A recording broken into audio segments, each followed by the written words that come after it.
براہ راست شو فضل ربی میں ہم آپ سب کو خوش آمدید کہتے ہیں۔ خداوند کا شکر ادا کرتے ہیں جو ہم سب کو اپنے کلام کی باتوں سے روشناس کروا کر برکت دے رہا ہے۔ بائبل مقدس میں لکھا ہے اگر انسان ساری دنیا کو حاصل کر لے لیکن اپنی جان کا نقصان اٹھائے تو اسے کیا حاصل؟ خدا کی باتیں، اگر انسان اختیار پا جائے، دنیا کی ساری طاقت اس کے پاس ہو، جو کچھ وہ چاہتا ہے اس کو مل جائے، بہت کامیاب اور بابرکت بھی سمجھتا ہو، لیکن اگر اس کی آخرت کی ضمانت اور یقین اس کو نہیں ہے کہ خدا کے ساتھ گزرے گی، تو پھر جو کچھ بھی وہ دنیا میں ساری دنیا کو حاصل کر لے، اپنی جان کا نقصان اٹھائے، تو بائبل یہ کہتی ہے کہ وہ دنیا کا سب سے بڑا نقصان اٹھانے والا ہے، اور وہ نقصان میں ہے، روحانی منزل اس کی کوئی نہیں ہے۔ اس لیے ضروری ہے کہ جو بھی ہمارے عقیدے ہیں، اعتقاد ہیں، جو باتیں مبہم ہیں یا سمجھ میں نہیں آتی یا ہمیں لگتا ہے کہ شاید ہمارے عقائد سے متصادم ہیں، ٹکراتی ہیں، ضرور ہے کہ ہم ان کے بارے میں کھوج لگائیں، تحقیق کریں اور جانیں۔ لیکن تحقیق کن رویوں میں ہوتی ہے؟ آج کمی کہاں ہے؟ جب کوئی شخص خاص طور پر مذاہب کے بارے میں، تعلیمات کے بارے میں، عقائد کے بارے میں جاننا چاہتا ہے تو رویے کیا ہونے چاہیے؟ پہلے ایک کلپ دیکھتے ہیں اور پھر ہم بات کو آگے بڑھاتے ہیں۔ اس میں دور حاضرہ کے جید علماء میں سے بہت بڑا نام جاوید غامدی صاحب سے جب پوچھا گیا تو آپ نے کیا فرمایا، کمی کہاں ہے اور یہ جو خواب ہے اس کی تعبیر کہیں ملے گی یا نہیں؟ کیا کہہ رہے ہیں؟ سب مل کر دیکھتے اور سنتے ہیں۔ تو یہ بتائیے، ایک طرف وہ لوگ ہیں جو کہتے ہیں کہ مسلمان تنقید برداشت نہیں کرتے، اور اگر ان پہ کسی قسم کی بھی تنقید کی جائے تو وہ اس کا جواب قتل و غارت گری سے، دھمکیوں سے دیتے ہیں۔ اور پھر دوسری جانب ہم اس وقت دیکھ رہے ہیں نام نہاد اسلامک اسٹیٹ، جو کہتی ہے کہ ہم خلافت اسلامیہ لے کر آئیں گے اور اس کے پرچم تلے پوری دنیا کو ہم ایک پلیٹ فارم پر لے کر آئیں گے، لیکن ان کے بھی جو بھیانک مظالم ہیں کسی سے نہیں چھپے ہوئے۔ آپ کے خیال میں کیا مسلمانوں کو درپیش مسائل کا حل مذہب میں ہے یا سیاست میں اس وقت؟ مسلمانوں کو درپیش مسائل کا حل علم میں ہے۔ یعنی ان کے ہاں جو چیز سب سے زیادہ کمزور ہو گئی ہے وہ علمی رویہ ہے۔ علمی رویے سے میری مراد یہ ہے کہ آپ لوگوں کے اندر سوال پیدا کریں، ان کو سوال کرنے دیں، ان کے سوال کا جواب دیں، اور جواب دینے میں بھی یہ طریقہ اختیار نہ کریں کہ کوئی چیز آپ ان پر ٹھونس رہے ہیں، بلکہ اس طریقے سے بات کریں کہ خود ان کے اندر سوچنے کا صحیح زاویہ پیدا ہو۔ یہ چیز جب تک آپ مسلمان ملکوں میں پیدا نہیں کرتے، وہاں ڈیموکریٹک کلچر پروان نہیں چڑھ سکتا۔ یہ جو آپ اس وقت کی صورتحال دیکھ رہی ہیں، اس صورتحال کی بہت بڑی وجہ یہی ہے کہ ہمارے جدید تعلیمی اداروں میں اور ہمارے پرانے تعلیمی اداروں میں، یا مدارس جن کو آپ کہتے ہیں، اس چیز کو کبھی بھی روا نہیں رکھا گیا کہ لوگ پوچھیں، سوال کریں، وہ چیلنج کر دیں، کسی چیز کو ماننے سے انکار کر دیں، یہ کہیں کہ یہ بات ہماری سمجھ میں نہیں آ رہی۔ یہ وہ چیز ہے کہ جو علم کی بنیاد بنتی ہے، یہ علم کا پہلا قدم ہے۔ ہم نے اس میں لوگوں کو تربیت نہیں کیا، نتیجتاً ہمارے ہاں سیاست بھی تعصبات کی بنیاد پر ہوتی ہے، ہمارے ہاں مذہبی گفتگو بھی تعصبات کی بنیاد پر ہوتی ہے۔ تو بنیادی مسئلہ یہ ہے، اگر ہم ایک مرتبہ اپنے ہاں اچھا علمی کلچر پیدا کرنے میں کامیاب ہو جائیں، اس کے اثرات سیاست پر بھی ہوں گے، اس کے مذہبی فکر پر بھی ہوں گے، اس کے ہماری معاشرت بھی پہ ہوں گے، اور بالآخر ہماری تہذیب پر۔ کسی چیز کی پتہ بہت مشکل ہوتی ہے جب آپ ایک ایسی قوم جس کی صدیوں کی تاریخ ہے، جس میں اتنے بڑے پیمانے پر لوگ علم ناآشنا ہے، ان کو آپ تبدیل کرنا چاہتے ہیں تو صبر کی ضرورت ہے، اور حکمت کی بھی۔ یعنی اپنی بات کہیے، لوگوں کو اس کا قائل کیجیے، دانشوروں کو مخاطب بنائیے، علماء کو بھی مخاطب بنائیے، سیاست دانوں کو بھی، اور پھر ان تینوں طبقات سے یہ گزارش کیجیے کہ آپ کی قوم کی بربادی اور تباہی کا باعث جو چیز بنی ہے وہ اصل میں علمی اور تحقیقی رویوں کا ناپید ہو جانا ہے۔ میری ایک تنہا آواز تھی کسی زمانے میں، آج شاید دنیا کا کوئی قریہ ایسا نہیں ہے جس میں اس کو سننے والے موجود نہ ہوں۔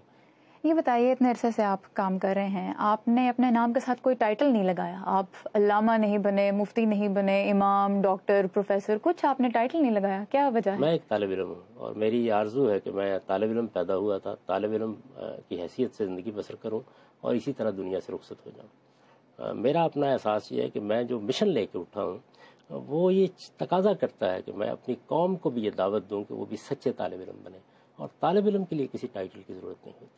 آپ پہ جو لبرل ہونے کا ٹھپا لگتا ہے، آپ اس کو کمپلیمنٹ سمجھتے ہیں، کرٹیسزم سمجھتے ہیں، یا کچھ نہیں سمجھتے؟ میں ایسی چیزوں کی کبھی پرواہ نہیں کرتا۔ دیکھیے بات یہ ہے کہ میرے سامنے ایک ہی منزل ہے اور وہ یہ ہے کہ مجھے سچائی کو جاننا ہے۔ میں سچائی کو جاننے کے سفر کا مسافر ہوں، اس وجہ سے کوئی کچھ بھی کہتا رہے، مجھے بہرحال اپنی بات کہنی ہے اور میں اپنی بات ہمیشہ دلیل کے ساتھ کہنے کی کوشش کرتا ہوں۔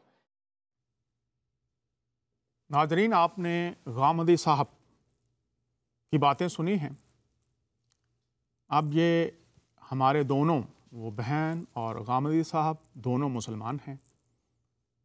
سوال یہ تھا کہ اس وقت کس چیز کی کمی ہے اور وہ کمی کس طرح سے پوری ہو سکتی ہے۔ بہت واضح طور پر غامدی صاحب نے جو اہم نکات رکھے ہیں ہمارے سامنے، وہ یہ ہے کہ سوال کیجئے اور لوگوں کو سوال کرنے دیں، ان پر اپنی رائے کو مت ٹھونسیے، آپ بس ان کو بتائیے کہ یہ جواب ہے۔ اور پھر انہوں نے کہا بربادی کا سبب کیا ہے؟ علمی رویوں کا ناپید ہو جانا۔ اور پھر انہوں نے کہا کہ ہر بات تعصب کی بنیاد پر کی جاتی ہے۔ اور پھر انہوں نے یہ بھی کہا کہ میں سچائی کو جاننے کا مسافر ہوں۔ علمی کلچر پیدا ہونا چاہیے۔ اور جب خدا نے مجھے بلایا اس خدمت کے لیے تو میرے دل میں بھی یہی خواہش ہے، خاص طور پر بر صغیر میں مسلمان اور مسیحی اور دیگر مذاہب کے لوگ جتنے بھی ہیں، وہ ایک دوسرے کو تعصب کی اینکیں اتار کر علمی رویوں میں آ کر سوال اٹھائیں، جوابات دیں، اپنی بات دوسروں تک پہنچائیں۔ اور اگر آپ مسلمان ہیں تو واقعہ نجران جو ہے وہ ہمارے لیے بہت بڑا سبق ہے، اگر کوئی سیکھنا چاہے تو۔ ورنہ تاریخ میں بہت سی باتیں ہیں، اچھی بھی ہیں، بری بھی ہیں۔ لوگ جو بری باتیں ہیں، جو غلط فیصلے ہوئے، ان کو آج بھی جاری رکھنے کے لیے بہت زیادہ جوش و جذبے سے بھرے رہتے ہیں، لیکن جو اصل بات ہے، جہاں پر پازیٹیو چیزیں ہیں، اس طرف رجحان کچھ کم ہے۔ تو واقعہ نجران میں یہ تھا کہ دونوں گروہ مسلمان اور مسیحی جمع ہوئے، مختلف موضوعات پر بات کی، یہاں تک کہ مسجد میں مسیحوں نے نماز بھی ادا کی، اپنی مذہبی جو فرائض تھے وہ ادا کیے، اور پھر جیسے وہ آئے تھے ویسے ہی واپس چلے گئے۔ کوئی جھگڑا نہیں، کوئی لڑائی نہیں، کوئی زور نہیں، کوئی زبردستی نہیں۔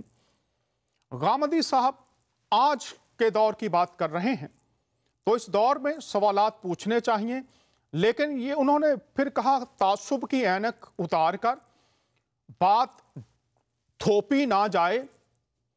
اور جو پہلے انہوں نے سوال کیا، جو خاتون تھی، انہوں نے کہا کہ دھمکیاں، قتل و غارت، اگر آپ ہمارے فیس بک پر جو پروگرام کا فیس بک ہے، ہماری زندگی ٹی وی کی ویب سائٹس ہیں، وہاں پر جائیں تو قتل کر دیں گے، معاف نہیں کریں گے، آپ کو بھاگنے نہیں دیں گے، آپ یہ کر رہے ہیں، وہ کر رہے ہیں، کر کیا رہے ہیں۔ میں پوری دنیا کے لوگوں کو، ساری ایجنسیز کو دعوت دیتا ہوں، ہمارے فیس بک پیجز پر جائیے۔ میں علماء کو بھی مخاطب کرتا ہوں، سیاستدانوں کو بھی کرتا ہوں، اور جو خاص طور پر جو طلبہ ہیں ان کو مخاطب کر رہا ہوں۔ ہمارے ویب پیج پر جائیے، وہاں پر قرآنی آیات ہیں، بائبل کی آیات ہیں، اور ان سے سیکھنے اور ان پر تحقیق کرنے کی دعوت ہے۔ تو آپ خود جا کر دیکھیے، وہاں پر لکھا ہوا ہے جی بکرے کی ماں کب تک خیر منائے گی، ہم آپ کو چھوڑیں گے نہیں، بھاگنے نہیں دیں گے۔ بھائی کچھ خدا کا خوف کریں، علمی رویوں میں آ جائیں، آپ سوال اٹھائیں، جواب لیجئے۔ دوسرا بھی اگر کوئی سوال کرے تو علمی رویوں، علم التفسیر کے مطابق آپ جواب دیجئے۔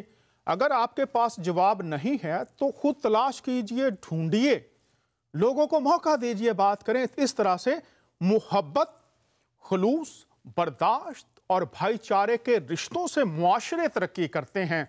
वरना जो हालत इस वक्त हो चुकी है, मासूफ ने बहुत वाज़ेह तौर से कहा है कि उसकी वजह क्या है। लोग ना खुद सीखते हैं, ना जो सीखने वाले हैं उनको अब भी मौका देना चाहते हैं कि वो सीखें, उनको भी डराना शुरू कर देते हैं कि आप गुमराह हो जाएंगे, भटक जाएंगे। तो मैंने चंद आयात दी थी कि उसमें लिखा हुआ है कि वो भटक नहीं सकता, जिसको खुदा ने हदायत दी है वो भटक नहीं सकता। और वैसे भी आयात से क्या डरना है, अल्फाज से क्या डरना है। अगर कोई कहे कि खुदा पर कोई गालिब आ जाएगा, खुदा को कोई शिकस्त दे देगा, तो क्या यह मुमकिन है? अगर कोई मजहब इल्हामी होने का दावा करता है, तो जिसको खुदा, मजहब को अगर वो इल्हामी है, खुदा ने रखना है, तो कौन उसे इस दुनिया से खत्म कर सकता है जिसे खुदा रखना चाहे? तो जरूरी है कि हम समझें, जाने और देखें। हमारे एक फेसबुक पर शख्स ने लिखा था सवाल, उस पर हम बात करें। पहला शो किया था, आज उसका दूसरा हिस्सा है। इन्होंने पूछा था कि कहाँ यीशु मसीह ने या उनके शागिर्दों ने कहा कि मैं खुदा का बेटा हूं, और उन्होंने कहा यह तो पालूस की अपनी इख्तरा है, उसने क्रिश्चियनिटी को हाईजैक किया है। तो इसका जवाब दे रहे हैं, यीशु मसीह ने भी कहा मैं खुदा का बेटा हूं, और फिर शागिर्दों ने भी कहा, और इसके अलावा आसमान से आवाज आई, फरिश्ते ने भी कहा। इन सारी बातों पर हम बात करेंगे। लेकिन आज मैं ये बात बताना चाहता हूं पूरी दुनिया के लोगों को कि जब आप सवाल उठाते हैं, खास तौर पर बाइबल की बात करते हैं, तो बाइबल का जो दौर है, जो जमाना है, जो मुखातब है और जो मुखातबीन है, वो देखना पड़ेगा कि उस दौर में कौन थे। मुखातब है, अगर यीशु मसीह बात कर रहे हैं तो जिनसे बात हो रही है वो कौन है? उनमें उस वक्त जो, अगर आप जानना चाहें, इन बातों को समझना चाहें, तो यहूदी मजहब को समझना पड़ेगा। रोमी उस वक्त हुक्मरान थे, उनके मज़ाहब को समझना पड़ेगा। और इसके साथ साथ उस वक्त जो यूनानी मजहब और फलसफा है वो अरूज पर था, उसको भी समझना पड़ेगा। फिर आप इन बातों को समझेंगे। और अगर आज आप जिस मकाम पर, जहां से जो बातें आपने सीखी है, उनकी रोशनी में समझना चाहेंगे, तो जरूर है कि पहले आप उस दौर में जाएं कि जो बात करने वाला है वो क्या समझाना चाह रहा है, लोग उस वक्त कैसे समझ रहे थे। तो आइए आपको माजी में ले चलते हैं। पहले जब यीशु मसीह ने कहा कि मैं खुदा का बेटा हूं, तो उस दौर में जो यूनानी तसव्वुर था और रोमी मज़ाहब में तसव्वुर था, जब कोई कहता था कि मैं खुदा का बेटा हूं या खुदा का बेटा टाइटल जो है इस्तेमाल किया जाता था, तो इंग्लिश के अल्फाज उर्दू में कुछ कर दिए हैं तर्जमा, लेकिन पहला यहां पर मैं बताना चाहता हूं जल्दी से, ताकि हम इन बातों को देख सकें। पहला जो हेलिज्म है, इंसान खुदाओं यानी देवताओं का बेटा हो सकता है। अब उस वक्त के जो लोग थे, याद रखिए, जिनसे खिताब किया जा रहा है, मुखातबीन जो हैं, उनसे जब बात हो रही है, तो वो क्या समझते थे उस वक्त? उस वक्त इंसान खुदाओं या देवताओं का बेटा हो सकता था। और जो द्यो मालाई दास्ताने, मथियोलॉजी जिसको कहते हैं, उसमें भी अगर देखें तो तसव्वुर था कि कोई देवता या खुदा किसी इंसानी औरत के साथ रिलेशन से अगर औलाद पैदा हुई है, तो उसको वो सुपर ह्यूमन या मफौकल फितरत इंसान कहते थे। और एक और तसव्वुर भी था, कोहैबिटेशन। इससे मुराद ये था कि जिंदा मखलूकात इकट्ठी रहती हैं, और जो औलाद हैं शादी के बंधन के बगैर हो जाना, यह भी तसव्वुर मौजूद था। मेन इसमें यह है कि इंसान देवताओं का बेटा हो सकता है। तो याद रखिए, जो उस वक्त लोग थे, यह तसव्वुर आम था उस दौर के लोगों में। फिर तीसरा जो है, जो सियासत में जो लीडर्स थे या हुक्मरान थे, उनके जो जानशीन होते थे, उनको भी बेटे कहा जाता था। जानशीन है वो फर्जंद कहलाते थे। और उस दौर में रोमी जो हुक्मरान होते थे, वो भी अपने आप को खुदा और देवता का दर्जा देते थे। अगर आप कैसर की हिस्ट्री पढ़ें और उस दौर का मुतालिया करें, तो बहुत से हुक्मरान थे जिन्होंने अपने आप को खुदा डिक्लेयर किया, और फिर उनकी परस्तश के लिए लोगों को जबरदस्ती ये कहा गया कि आप जो कैसर है या जो हुक्मरान है रोमी, उसकी आप परस्तश करें, और उसके जो जानशीन होते थे वो भी उसके बेटे कहलाते थे। तो ये भी तसव्वुर उस वक्त मौजूद था। तिब के मैदान में भी उस दौर में अक्सतीसियस ये एक लफ्ज़ है, अगर प्रोनाउंसिएशन दुरुस्त ना हो तो माफ़ी चाहता हूँ। ये एक तस्वर उस वक्त भी मौजूद था तिब के मैदान में, और ये लफ्ज़ इस्तेमाल होता था किसी के लिए जिसका मतलब ये होता था एक हीरो या शिफा देने वाले खुदा का बेटा।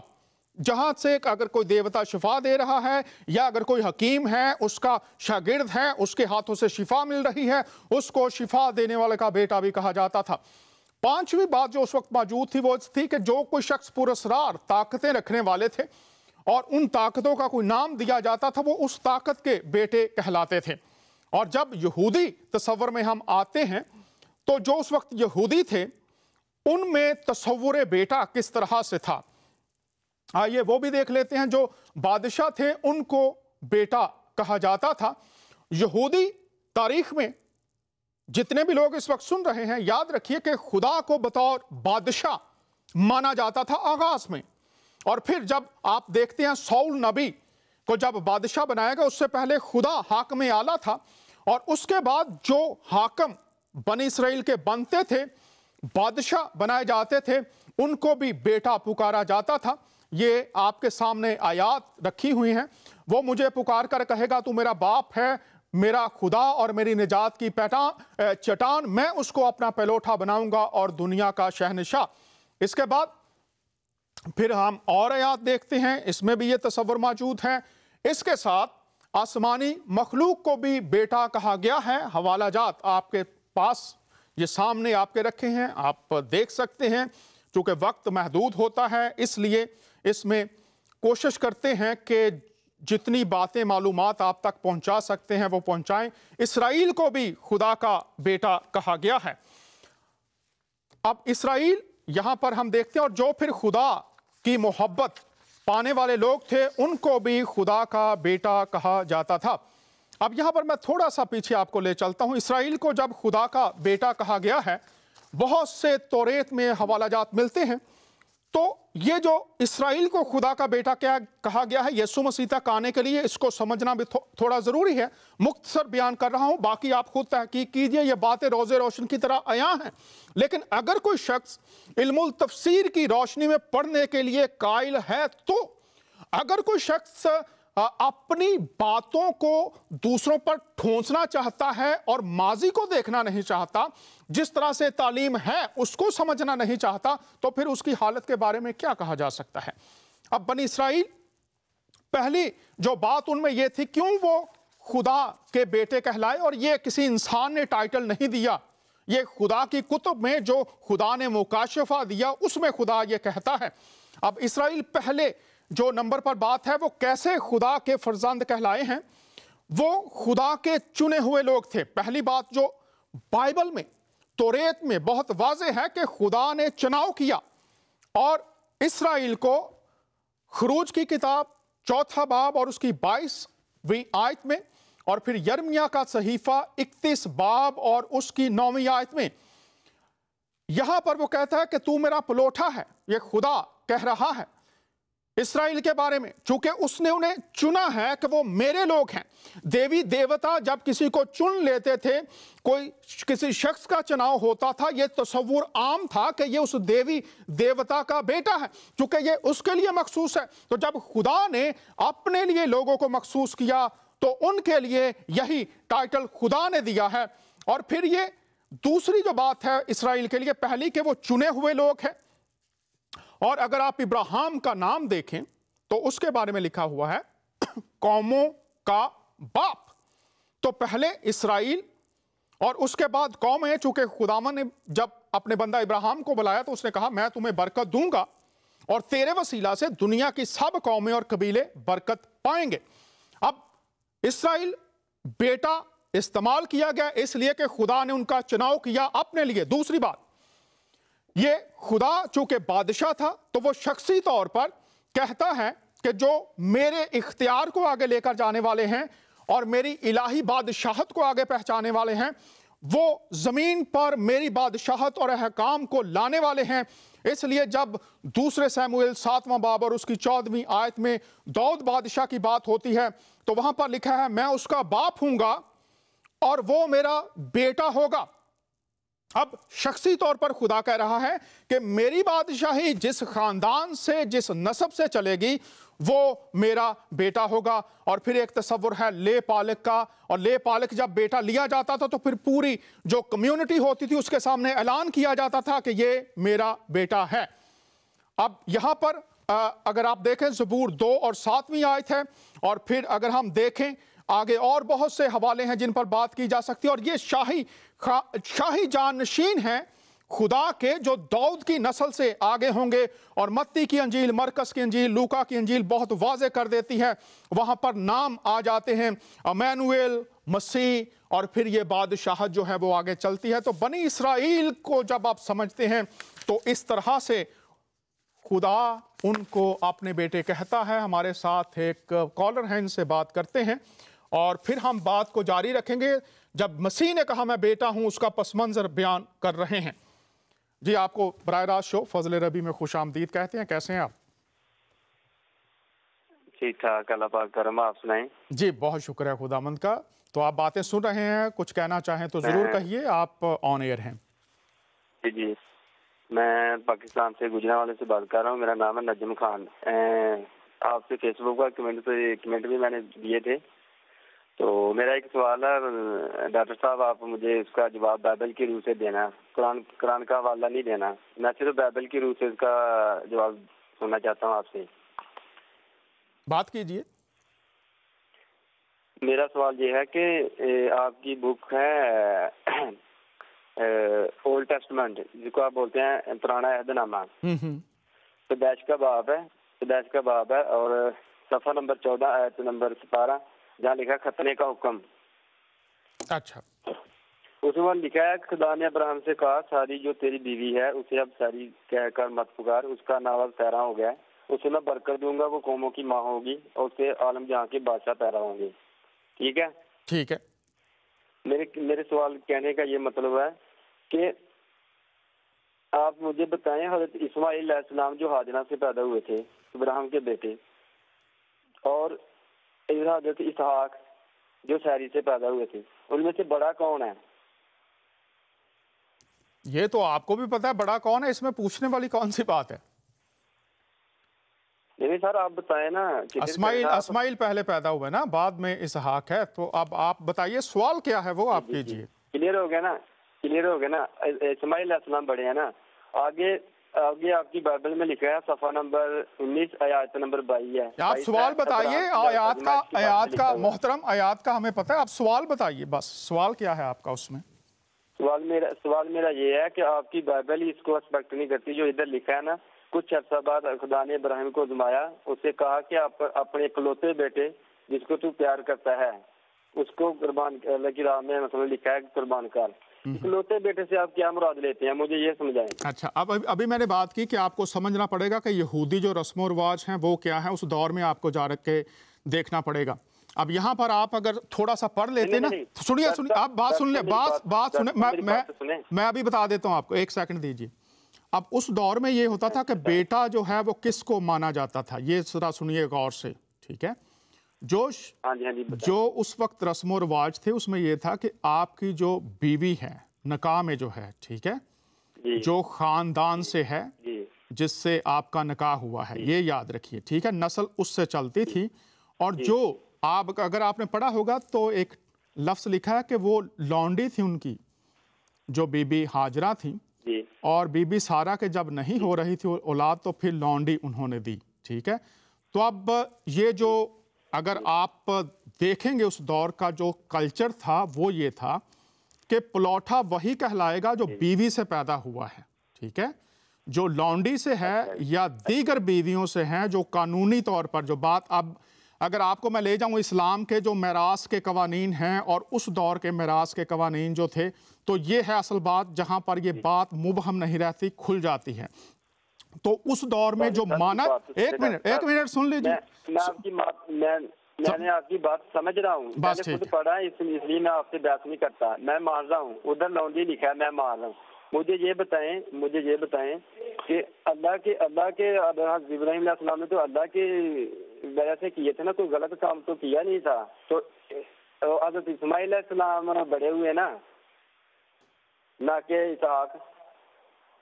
آپ کو خود اپنے سوال کی سمجھ نہیں ہے تو پھر پہلے آپ سوچ لیجئے آپ نے سوال کیا کرنا ہے، تو پھر اس کا جواب آپ ہم سے مانگ۔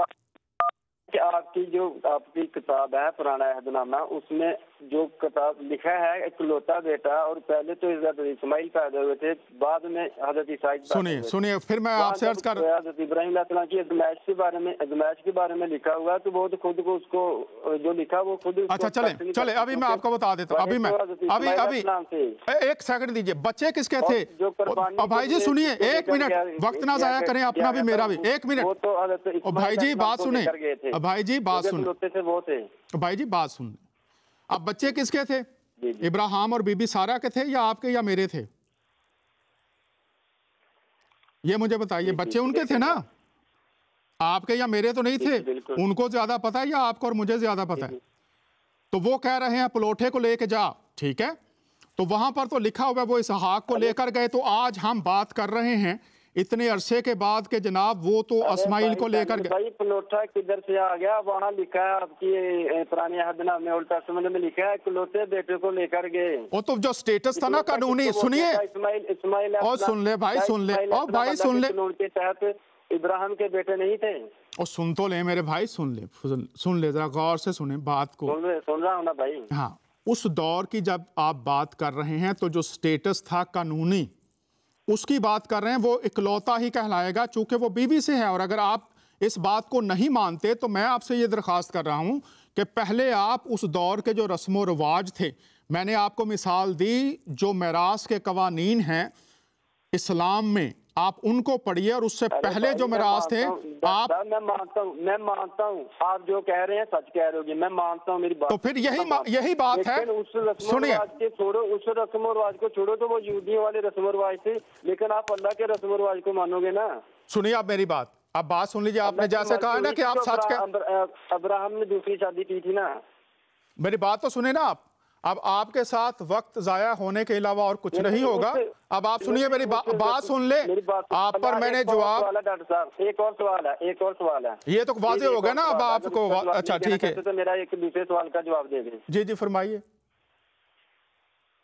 دوسرا سوال میرا یہ ہے کہ آپ کے یہاں 4 معتبر انجیلیں آپ ان کو مانتے ہیں، متی کی انجیل، میں کہہ دیں متی ہے، لوکا ہے، مرکس ہے، یوحنا ہے، چلے بات کریں۔ مانتے ہو ڈاکٹر صاحب؟ میری بات سنیں، آپ مانتے ہیں ان کو؟ خدا کا کلام ہے یہ۔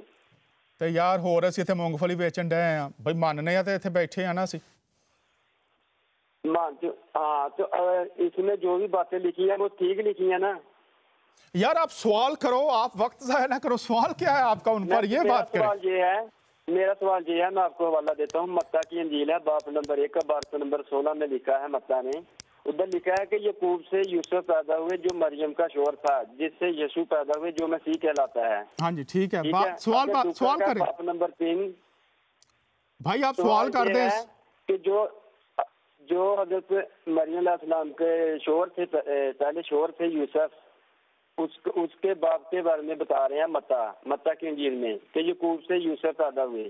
اگر لوکا نے حوالہ دیا یار بھائی، میں کہہ رہا ہوں مجھے یہ پتا ہے، آپ سوال کریں پلیز۔ سوال کیا ہے؟ سوال میرا یہ ہے کہ یوسف کس کا بیٹا تھا؟ اچھا، یعقوب کا بیٹا تھا کہ ایلی کا بیٹا تھا؟ آپ کی کون سی انجیل کو ماننے، متی کو ماننے گے یا لوکا کو ماننے؟ اچھا، یہ ایک ابھی اسی طرف آ رہے ہیں، اس کا جواب ابھی آپ کو مل جانا تھا، چونکہ ابھی آپ نے کال کیا، پہلے کا جواب دے دیا، ابھی تھوڑی دیر میں اس کا جواب آپ کو مل جائے گا۔ آپ دیکھیے پروگرام پورا۔ اب میں آپ سے انصاف کا تقاضا نہیں ہے، آپ تو پادری صاحب ہو، آپ کو سب مکمل تعلیم کا پتہ ہے، ہم متی کی انجیل کو ماننے کا لوکا کو ماننے؟ یار میں آپ کو سنو میری بات میری انجیل بتا رہی ہے یوسف یعقوب کا بیٹا۔ سنیے، یہ ایک جو نسب نامہ ہے نا وہ بی بی مریم سے ہے، دوسرا نسب نامہ جو ہے وہ یوسف سے ہے۔ اگر آپ تاریخ کو نہیں پڑھتے، اب یہودیوں کے آپ کو پتہ نہیں ہے تاریخ کیسے چلتی ہے، تو اس لیے چونکہ آپ اپنے اینگل سے سنیے، ایک منٹ میں آپ کی بائبل کی حوالے دے رہا ہوں، اس کو تو کم از کم مانے۔ سنیے، انجیل میں لکھا ہے، متی نے کہا کہ یعقوب سے یوسف پیدا ہوئے جو مریم کا شوہر، اور لوکا کی انجیل میں لکھا ہے کہ یوسف جو ایلی کا بیٹا تھا۔ अच्छा, तो इसमें यूसुफ अली का बेटा कैसे हो गया? मक्का तो बता रहा है यूसुफ से यूसुफ। और सुनो मेरे भाई, और मेरे भाई, अभी गामदी साहब ने क्या कहा है कि इल्मी रवैयों के मुताबिक देखें। अब आपको मैं कह रहा हूं, चूंकि हमारा मौजू जो है अभी थोड़ी देर में मैं आपसे अर्ज कर रहा हूं, अभी थोड़ी देर में आपको इसका जवाब मिल जाना है जिस तरफ हम जा रहे हैं। अब बात यह है कि आप अगर इन दोनों, सुने मेरी बात सुने, आपका और डॉक्टर साहब एक बात और आपसे, मैं आपसे मौजूदा गुजारिश करता हूँ, क्या मुझे बताएं आप आखिरी किताब कुरान ओ भाई मैं तुम्हें ये बता रहा हूँ, मेरी बात सुने, आप उसको मानते हो? ये बात है, आप सुन ले मेरी बात। आप बात करें नस्बनामों की, हम नस्बनामों पर एक शो करेंगे, आपको इसका तफसीलन जवाब मिल जाएगा। आज हमारा जो मौजू है, जब आपने मसीह की बात की है, इसकी बात सुनिए कि हम क्या कह रहे हैं, और उसके बाद नस्बनामों पर आपके इसी सवाल पर मुकम्मल हम प्रोग्राम करेंगे और आपको इसका तफसीलन जवाब देंगे। अभी आप इस मूड में नहीं है। बहुत शुक्रिया आपका, बहुत शुक्रिया आपका, आपको नस्बनामों पर जवाब मुकम्मल दे देंगे। बहुत शुक्रिया।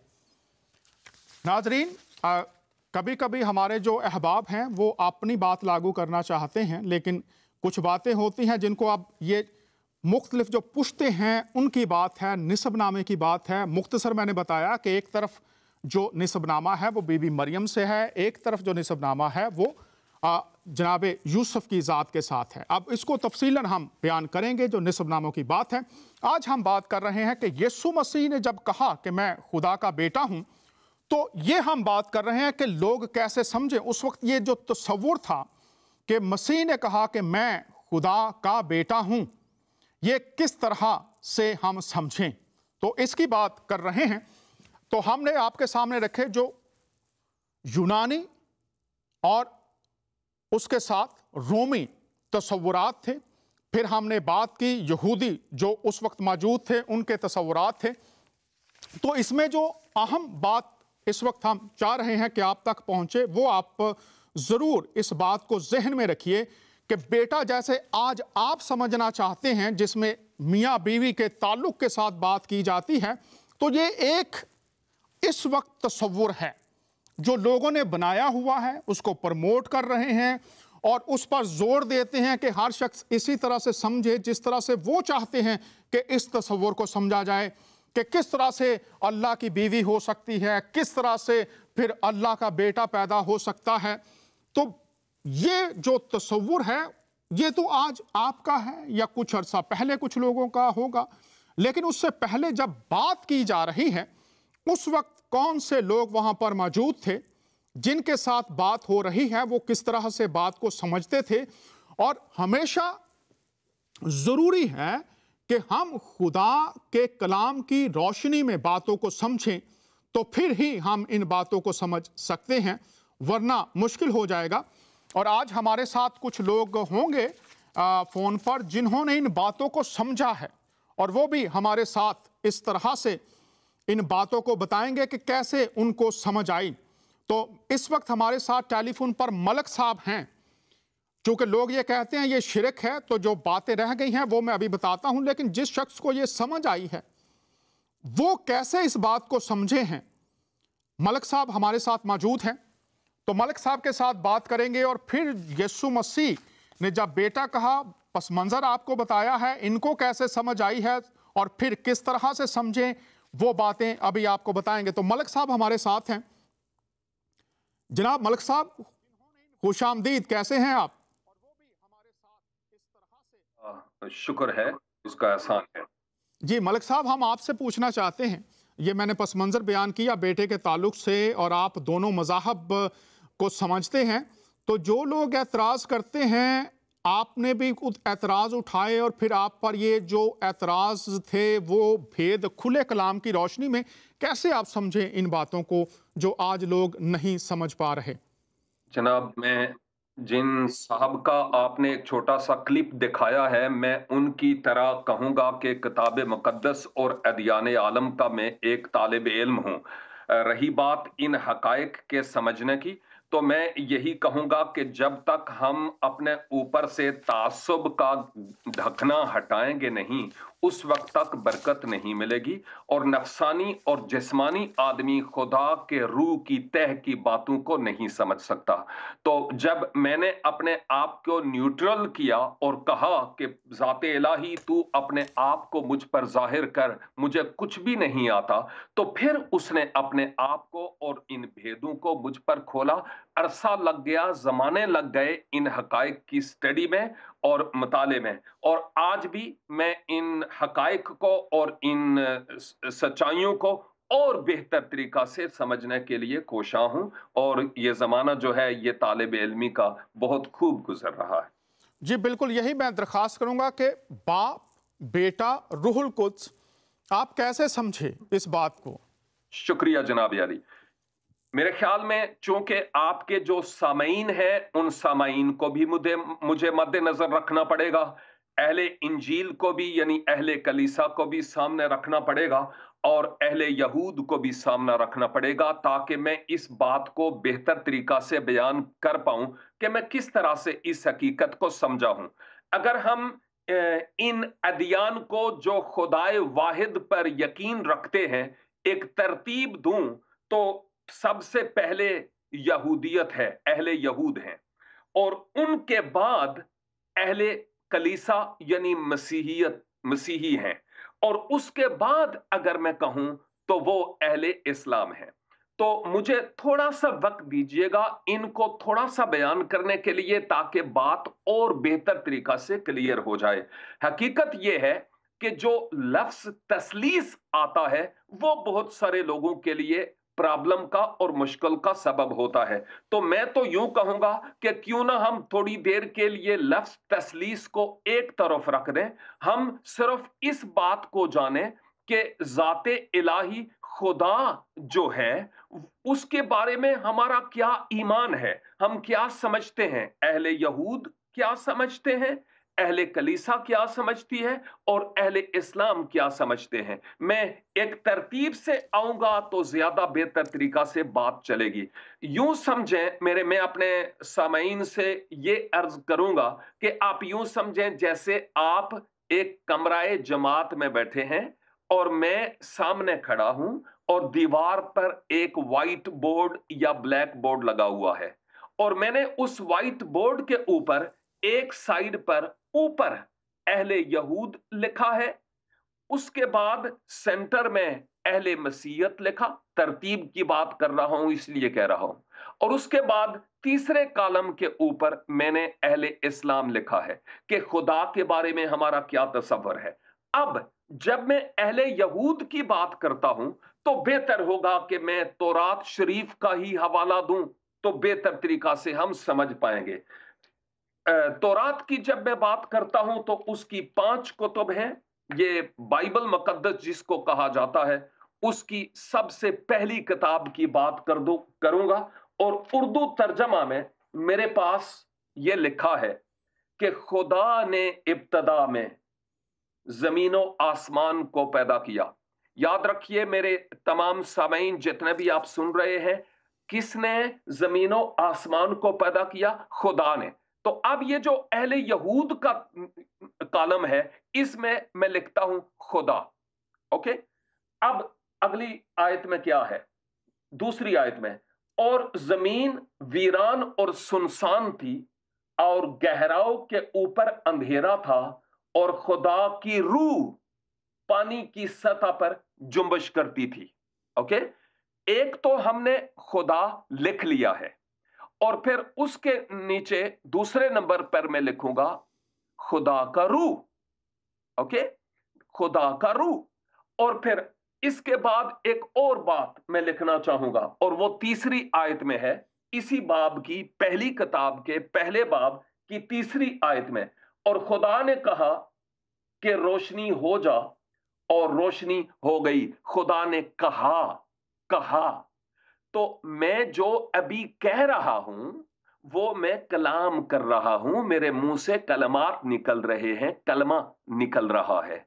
जब खुदा ने कहा तो खुदा ने कलाम किया, ये खुदा का कलमा है, और खुदा के कलाम के वसीला से कुन फयकुन से ये तमाम आलम वजूद में आए हैं। तो याद रखिए, मैंने पहले कॉलम में ये लिखा खुदा, और फिर उसके बाद खुदा का रूह, और उसके बाद मैंने लिखा है खुदा का कलमा।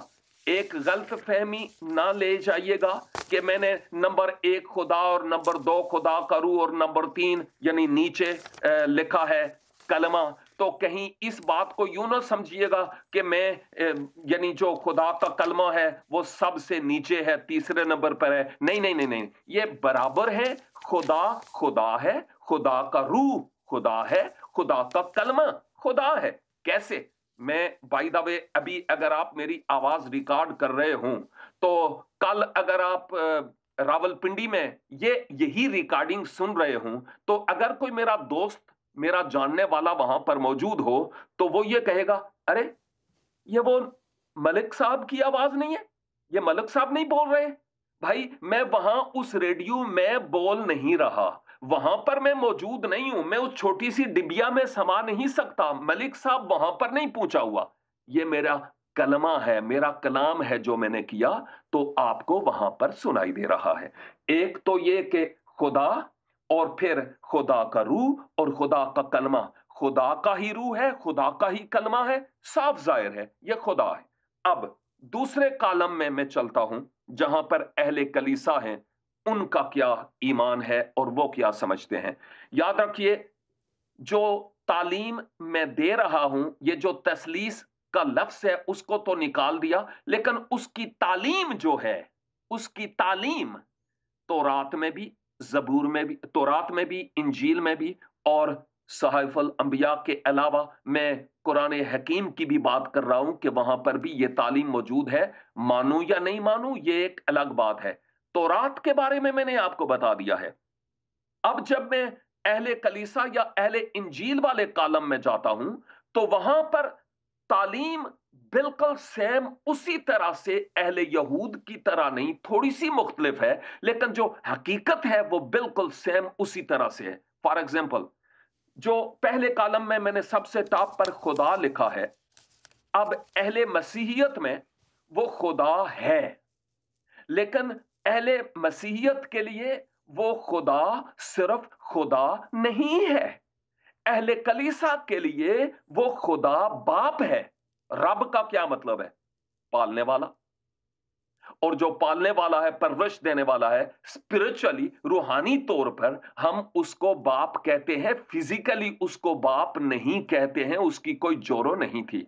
एनी हाउ, यहां पर जब मैं अहले कलीसा की बात करता हूं तो ऊपर मैं खुदा कह रहा हूं, लेकिन साथ ही ब्रैकेट में खुदा बाप कहूंगा, क्योंकि ना अहले यहूद के लिए वो बाप है, ना अहले इस्लाम के लिए वो बाप है। बनना चाहता है लेकिन बनाना नहीं चाहते, इसलिए वो अहले कलीसा के लिए खुदा बाप भी है, सिर्फ वो खुदा नहीं है। सेकंड, पहले कॉलम के दूसरे नंबर पर मैंने कहा था खुदा का रूह, और ये जो खुदा का रूह है इसको दूसरे कॉलम में अहले कलीसा रूहुल कुद्स कहते हैं, या मुकद्दस रूह, पाक रूह उसको कहते हैं। और फिर नंबर 3, पहले कॉलम में तीसरे नंबर पर जो मैंने कहा था कलमा, उस कलमा को अहले कलीसा मुजस्सम कलाम यसुअल मसीह कहते हैं। वही कलमा मुजस्सम होकर यूहन्ना की इंजील पहले बाब की 14वीं आयत के मुताबिक मुजस्सम होकर इस दुनिया में आया, हम उसको मुजस्सम कलाम कहते हैं। दोहराई के तौर पर अहले यहूद में खुदा और अहले कलीसा में खुदा खुदा बाप है। अहले यहूद में खुदा का रूह, अहले कलीसा में रूहुल कुदस या पाक रूह है। और फिर अहले यहूद में कलमा, अहले कलीसा में मुजस्सम कलमा, वही कलमा जिस्म इख्तियार करके आया हमारे ईमान और बाइबल मुकद्दस, इंजील मुकद्दस के मुताबिक, और वो है हुजूरुल मसीह, सैयदना ईसा अल मसीह, जिनको कहा जाता है। अब तीसरे कॉलम की बात आ रही है। याद कीजिए, खुदा, खुदा का रूह और खुदा का कलमा। इंजील के मुताबिक खुदा यानी बाप, और फिर उसके बाद रूहुल कुदस, और उसके बाद कलमा, जिस कलमे को खुदा के मुंह से निकला हुआ के एतबार से हम बेटा कहते हैं। और बाय द वे, हम कौन होते हैं? जब परवरदिगार खुद कह दे कि तू मेरा प्यारा बेटा है जिससे मैं खुश हूं, तो मैं और आप कौन होते हैं उसका इनकार करने वाले? और अगर किसी और को उसने बेटा नहीं कहा तो ये हमारा कसूर नहीं है, ये उसकी खुदा की अपनी बात है कि किसको वो बेटा कहे और किसको वो बेटा नहीं कहे। एनी हाउ, अहले कलीसा के मुताबिक खुदा बाप, और फिर रूहुल कुदस, और फिर तीसरे नंबर पर कलमा यानी बेटा है, मुजस्सम कलमा यीशु अल मसीह। तीसरे नंबर पर जब हम आते हैं अहले इस्लाम के बारे में, तो कुरान हकीम 12 बार मुख्तलिफ जगहों पर बहुत सारी बातें कहता है। और इतनी बात कह दूं कि जनाब हजरत मोहम्मद सल्लल्लाहु अलैहि वसल्लम का कुरान हकीम में 4 से 5 मरतबा जिक्र आया, जबकि 24 से 25 मरतबा हुजूरुल मसीह का जिक्र कुरान हकीम में आया है। यानी बहुत बड़ा मकाम दिया गया है। और मैं इस्लाम की और नबी करीम की और कुरान हकीम की बहुत इज्जत करता हूं, बहुत ताजीम करता हूं, क्योंकि मेरे मसीह का जिक्र वहां पर मौजूद है। कई ऐसी बातें हैं जो इंजील मुकद्दस से मिलती हैं, तो मैं उनके साथ मुत्फिक हूं। अब यहां पर जब मैं अहले इस्लाम की बात करता हूं, तो वो जो अहले यहूद में खुदा है, अहले कलीसा में खुदा बाप है, उसी को अरबी में वहां पर वो अल्लाह कहकर मुखातब होते हैं। बहुत सारे लोग इस पर एतराज करते हैं कि अल्लाह कहना चाहिए या खुदा कहना चाहिए। बहरहाल अभी हम इस बात में नहीं पड़ेंगे। अहले इस्लाम के मुताबिक वो खुदा या अल्लाह है, इस पर किसी को भी कोई एतराज नहीं। इस्लामिक बुक्स में भी खुदा का नाम बार बार आता है और अल्लाह का भी नाम आता है। ओके, वहां पर वो बाप नहीं है लेकिन अल्लाह है। अब दूसरे नंबर पर अहले यहूद के मुताबिक और अहले कलीसा के मुताबिक रूहुल कुदस है। इसी रूहुल कुदस को अहले इस्लाम में रूह अल्लाह कहा गया है, और मासवा हुजूरुल मसीह के किसी और को रूह अल्लाह नहीं कह के मुखातब किया गया है। रूहुल कुदस, रूह अल्लाह। और नंबर 3, अहले यहूद में भी कलमा है और अहले मसीहियत में कलमा मुजस्सम हुआ और उसको बेटा कहा जा रहा है। और अहले इस्लाम में उसी को कलमातुल्लाह कहा जाता है।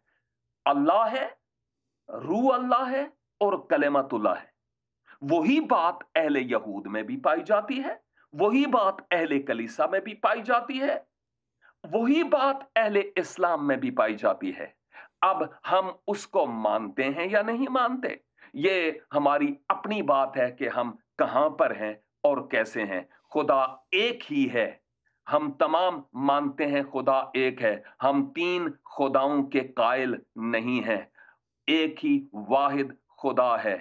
लेकिन खुदा रूह भी है, और खुदा जिस्म इख्तियार करके जब इस दुनिया में आता है इंसानी जात में होते हुए, तो वो बेटा भी है। ये वो मुख्तसर सा डॉक्टर साहब मैं जिस तौर पर समझा हूं मैंने बयान किया है, आपके सामने मजीद आप रोशनी को डालेंगे। बहुत शुक्रिया मलिक साहब। अब थोड़ा सा ये बताइए। हेलो मलिक साहब। जी जी, मैं सुन रहा हूँ। हाँ जी, ये बहुत से लोग कहते हैं कि ये शिरक है, तो चूंकि आप तीनों मज़ाहब पर आपकी गहरी नज़र है, तो ये फिर जो शिरक की तारीफ है उसकी रोशनी में ये शिरक नहीं है, इसको कैसे समझेंगे? मैं ये कहूंगा कि शिरक वो है कि जब मैं ज़ाते इलाही के बराबर किसी दूसरी हस्ती को मकाम दूं। तो फॉर एग्जाम्पल अल्लाह, या फॉर एग्जाम्पल मैं खुदा से मांगता हूं, लेकिन अगर खुदा को छोड़कर मैं गैर माबूदों के पास चला जाऊं, बुतों के पास चला जाऊं, मरे हुए लोगों के पास चला जाऊं और उनसे कुछ मांगना शुरू कर दूं, तो ये शिरक सबसे बड़ी है। क्योंकि जब मैं ये जानता हूं कि जो कुछ मुझे देता है वो खुदा देता है और मुझे उसी से दरखास्त करनी चाहिए, लेकिन जब मैं खुदा के बराबर किसी को शायद वो मकाम तो ना दूं, लेकिन इतना करूं कि जब खुदा से मेरी पूरी ना पड़े, इंतजार में देर हो जाए, तो फिर मैं गैर माबूदों के पास चला जाऊं, बुत परस्तों के पास चला जाऊं, वो जो खुद मोहताज हैं, इवन उनकी हड्डियों को कीड़े भी खा गए, फिर भी वहां पर जाकर मैं माथे रगड़ूं, तो गोया ये सबसे बड़ी शिरक है, जब खुदा को भी और बहुत साथ शुक्रिया। साथ किसी और को शामिल किया जाए कि ये भी दे सकता है, तो ये शिरक है। ये शिरक नहीं है जो हम बयान करते हैं, क्योंकि खुदा के अलावा हम कोई दूसरी और तीसरी शख्सियत नहीं बना रहे। खुदा में ही खुदा का रूह है, खुदा में से ही वो कलमा निकला है। ये कोई अलग बात हम नहीं कर रहे। बहुत शुक्रिया मलक साहब हमारे साथ हैं, उन्होंने बहुत वाज़ेह तौर से इस बात को खोला है, और ये है कि खुदा के बराबर किसी को लाना ये शिरक है, लेकिन कोई इंसान या कोई हस्ती या कोई मखलूक खुदा के बराबर आ जाए, लेकिन अगर खुदा इंसान बनकर आए, कलमा बनकर आए, तो क्या उसको शिरक कहेंगे? बहुत शुक्रिया मलक साहब हमारे साथ। अब मैं चाहूँगा कि मैं चंद बातें जल्दी थोड़ा वक्त हमारे पास है, एक कॉलर है हमारे साथ, जल्दी से इनकी बात सुन लेते हैं और फिर इसी टॉपिक को हमने आगे भी जारी रखना है आने वाले हफ्तों में। तो हमारे साथ ये कॉलर हैं, इनसे बात करते हैं। आपको खुशामदीद कहते हैं, बात कीजिए, आप ऑन एयर हैं। हाँ जी, मेरी तरफ से आप सबको, पूरी टीम को सलाम जी। बहुत शुक्रिया, आपको भी सलाम। बात कीजिए, वक्त तकरीबन ख़त्म होने वाला है। हाँ, तकरीबन वही ख़त्म हो गया। मैं काफ़ी देर से इंतज़ार कर रहा था कि मलिक साहब की बातें सुन रहा था, तो बहुत अच्छा लगा। वो बड़े अच्छे तरीके से बता रहे थे, मगर ये कि वो सवाल जो था अब वो इस प्रोग्राम में तो शायद ना हो पाए। सवाल ये है कि क्या ये कहना जो हमारा टॉपिक है कि यीशु मसीह खुदा का बेटा है, तो क्या इसका मतलब ये हम ले सकते हैं कि यीशु मसीह खुदा नहीं है? और अगर वो खुदा हैं तो हमारे करीबी भाई जो हैं वो ये कहते हैं कि जी आप एक से ज्यादा खुदाओं को मानते हैं। जी, अभी मैं यही बात, बहुत शुक्रिया तारिक साहब, आपने ये बात की। अभी मैं इस्लामी पस मंजर जो है ना, अभी उस पर आना था हमने, तो कोई और बात करना चाहेंगे आप? बिल्कुल, एक छोटी सी एक और चीज जी जरूर। इसी के साथ तो मिलता हुआ है कि कहता है, वो कहा जाता है कि खुदा जो है ना वो आजमाया नहीं जाता, जबकि खुदा यीशु मसीह की भी आजमाइश हुई, तो इसको भी जी बिल्कुल वो बातें ऐसी हैं जो हमने आने वाले ये अभी बुनियादी बात है, तस्वुरात पेश कर रहे हैं। बेटा जब कहा तो पस मंजर क्या था। बहुत शुक्रिया, आप कॉल करते रहिए हमें जब भी आपके पास वक्त हो। एक और भी कॉलर हैं, इनसे भी बात कर लेते हैं। जी, आपको खुश आमदीद कहते हैं बराह रास्त शो फजल रबी में। कैसे हैं आप? मैं बिल्कुल ठीक ठाक, आप सुनाएं डॉक्टर साहब, क्या हाल है? जी शुक्र है खुदावंद का। आप सुनाइए, क्या कहना चाहेंगे? वक्त हमारे पास तकरीबन ख़त्म हो रहा है, बात कीजिए, आप ऑन एयर हैं। ओके डॉक्टर साहब, बस आपका प्रोग्राम देखा तो उसमें अच्छी खासी मालूमात मिल रही थी, और मैं एक तालिब इल्म की हैसियत से जो कि मैंने मसीहत और इस्लाम के कुछ खास अकायदों पर जो किया है जी वो आपके साथ शेयर करना चाहूंगा जल्दी से, अगर आप बिल्कुल 5 मिनट आपके पास हैं, और फिर मुझे इस्लामी जो तस्वुरात हैं वो नेक्स्ट शो में करेंगे। आपको मैं वक्त दे रहा हूँ 5 मिनट में इख्तिसार के साथ अहम निकात जो आप बताना चाहते हैं बता दीजिए, चूंकि आपने फरमाया कि आप भी दोनों मज़ाहब के तालिब इल्म हैं।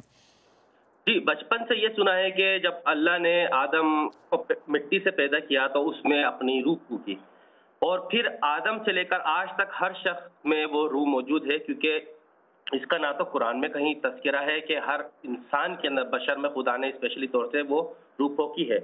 मगर क्या वजह है कि सवाल यह था कि क्या वजह है कि अल्लाह ने स्पेशली तौर पर जीसस को पैदा किया, और इस बात पर बहुत ज़्यादा गौर दिलाया है कुरान के अंदर कि वो आप देखें सूरा 2 उसकी आयत 87, सूरा 2 आयत 253 और सूरा 3 सूरा 19। अब इंजील और कुरान के मुताबिक जीसस को जो है ये कहा गया है कि उनको खुदा ने ये कहा है कि रूह मिन्हु, कि मैंने अपनी रूह के जरिए उनको पैदा किया, रूह भेज के पैदा किया। अब यहाँ पर ये साफ जाहिर है कि एक खुदा है और उसने अपनी रूह के जरिए मसीह को पैदा किया, ईसा अलैहिस्सलाम को पैदा किया। तो यहाँ पर तो दो मुख्तलिफ शख्सियातें नजर आ रही हैं जो तख्लीक का काम कर रही हैं। तो एक तो या तो ये कंफर्म होना चाहिए हमारे को कुरानिक पर्सपेक्टिव से कि जो इस रूह ने ईसा अलैहिस्सलाम को जन्म दिया है वो खालिक है या मखलूक। बहुत अहम नुक्ता है नाजरीन, ये सुनिए कि जो आदम में रूह फूंकी गई वो, और जिसको खुदा कह रहा है कि मेरा रूह, मुझ में से रूह। तो ये बात वो समझाने की कोशिश कर रहे हैं कि इसको कैसे समझा जाए, ये रूह मखलूक है या खलक करने वाली है, तो आप कैसे समझे मोहतरम इसको फिर? क्योंकि जब आप देखें कुरान के अंदर और इंजील का जब मैंने मुताला करा तो उसके अंदर बहुत से मकामात पे ये बिल्कुल साफ जाहिर है कि वो रूह जो है वो खालिक है, क्योंकि कहीं भी उसको ये जिक्र नहीं मिला कि उस रूह को तख्लीक किया गया है।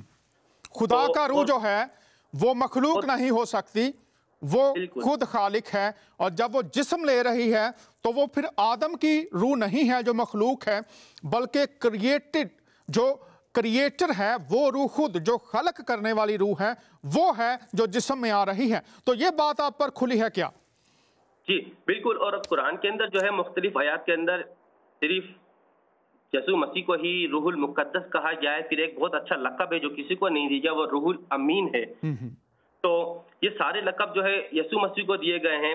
अब यहाँ एक सिर्फ मेरे को थोड़ा सा चैलेंज ये हुआ था जब मैंने सर्च करा था बहुत से उलमाओं से, तो उन्होंने कहा था ये रूह जो है वो जिसको कहा जा रहा है रूह मुकद्दस और रूहुल अमीन, ये जिब्राइल अलैहिस्सलाम है। मगर जब मैंने और ज़्यादा इस पे तफ्तीश की और उसको सर्च करा तो जिब्राइल जो थे वो तो फरिश्ते हैं, और अरबी के अंदर फरिश्ते को जो है वो मलाइक कहा जाता है। तो कुरान के अंदर अगर आप देखें कि सूरा 8 की जो 12वीं आयत है उसके अंदर मलाइका लिखा गया है तमाम फरिश्तों को, और जब सूरा 58 और 22वीं आयत पे जाते हैं तो वहाँ रूहुल मुकद्दस खास तौर से लिखा गया। और यह रूहुल मुकद्दस और मलाइका में बहुत ज़्यादा फ़र्क है, क्योंकि रूहुल मुकद्दस जो है वो तख्लीक कर रही है। मलाइका का जो काम था, और हदीस के ज़रिए भी और हर कहीं इंजील के मुताबिक जो फरिश्तों का जो काम है, इंजील का काम है, वो तो पैगाम को लेकर आना है, तख्लीक नहीं करना। तख्लीक जो है वो रूहुल मुकद्दस से हुई है, और यही चीज़ें जो हैं इसके अंदर हैं। तो बस यही मेरा नुक्ता था कि ये एक चीज़ें हैं तो बहुत सारे पॉइंट, मगर वक्त के हिसाब से बस एक ये नुक्ता पेश करना चाहूँगा कि मैंने इस तरीके से समझा कि कुरान की हैसियत से भी वहाँ तसरीस का हालांकि पूरा खुल के जिक्र नहीं है, क्योंकि कुरान में तो तौहीद का भी खुल के पूरा जिक्र नहीं है, क्योंकि पहला कलमा जो है वो तौहीद है, कलमा तैयबा, और वो कुरान में कहीं भी मौजूद नहीं है। और उसके भी बहुत सारे मतलब अभी मैं सर्च कर रहा हूँ, बहुत सारे इशू हैं जो बाद में आपके साथ शेयर करूँगा। मगर यह है कि पहले इस नुक्ते के ऊपर रूहुल मुकद्दस पे एक ये बात जाहिर हुई है कुरान और इंजील के मुताबिक के एक खुदा है और उसकी रूह है, और ये दोनों खालिक हैं क्योंकि इन दोनों ने तख्लीक करी है। बहुत शुक्रिया। कुरान के मुताबिक मासूफ फरमा रहे हैं कि खुदा का रूह खुदा ही हो सकता है चूँकि खुदा खालिक है। और जब हम देखते हैं हुजूर मसीह की ज़ात में, जब वो खुदा का बेटा बनकर आया, तो कुरान और अनाजील आज हमें ये पैगाम पहुंचा रही हैं। जब उस पर एतराज़ करने वाले आए, उसके मुखालफीन आए और उसके खिलाफ साजिशें करने वाले आए, तो आप यीशु अल मसीह ने फरमाया कि तुम जो सवाल उठाते हो, जब मैं ये कहता हूं कि मैं खुदा का बेटा हूं, तो वो काम देखो जो मैं कर रहा हूं, अपनी कुतुब में पढ़ो, खुदा की सफात को जानो कि जो कुछ खुदा कर सकता है, अगर मैं उसका बेटा हूं, मैंने ये दावा किया है, तो मेरे कामों को देखो, खुदा तख्लीक करता है। और हम कुरान और बाइबल में देखते हैं कि खुदावंद यीशु अल मसीह जो रूह अल्लाह है, जैसे रूह से तख्लीक चीजें हुई, और यूहन्ना लिखता है कि कोई भी चीज उसकी कुदरत के बगैर पैदा नहीं हुई, खुदा जिंदगी बख्शता है। और जब यीशु मसीह ने मुर्दों को जिंदा किया तो उसने इस बात को साबित कर दिया कि वो भी जिंदगी बख्शने वाली रूह है, वो खुदा का बेटा है। जो खुदा करता है वो बेटा भी कर सकता है। जब वो अपने शागिर्दों के साथ थे, तूफान आया और उन्होंने लहरों को और हवा को झिड़का और लहरें सुकूत हो गया और हवा ठहर गई, और वहां पर वो पुकार उठे कि यही खुदा का बेटा है। आज हम किस तरह से समझते हैं, खुदावंद हमारी तरफ देख रहा है कि हम उन हकीकी बरकत को पा जाएं जो यीशु मसीह के वसीला से हमें बख्शी गई हैं। अगले हफ्ते फिर आपसे मुलाकात होगी। इजाजत चाहते हैं आपका मेजबान दानियाल।